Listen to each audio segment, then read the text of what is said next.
Le cancer colorectal touche chaque année 8000 personnes en Belgique. Quels sont les facteurs de risque, les symptômes et qu'en est-il du dépistage? On vous explique tout avec Sohaib Ouazani, gastro-entérologue. Le cancer colorectal ou cancer du gros intestin a en effet plusieurs facteurs de risque, certains sur lesquels on va pouvoir avoir une influence, d'autres pas du tout.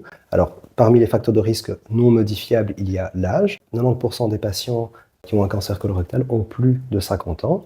Il y a également des facteurs génétiques, des antécédents familiaux et également des maladies inflammatoires du tube digestif, comme par exemple la maladie de Crohn. Parmi les facteurs de risque modifiables, il y a le tabagisme, la consommation de boissons alcoolisées ou de viande rouge en grande quantité, la sédentarité et enfin l'obésité.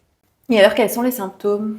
Alors les symptômes, on peut ne pas en avoir en début de maladie et par la suite avoir l'apparition de sang dans les selles, une modification du transit, une augmentation ou une diminution de la fréquence des selles, des douleurs abdominales ou encore une perte de poids involontaire. En Belgique, on a justement un dépistage organisé qui permet de détecter un cancer colorectal avant les premiers symptômes. Alors effectivement, les hommes et les femmes âgés de 50 à 74 ans et asymptomatiques sont invités à réaliser le dépistage. On va rechercher la présence ou non de sang occulte, le sang donc microscopique dans les selles. On fait ça une fois tous les 2 ans. En cas de test positif, il est recommandé de réaliser une colonoscopie.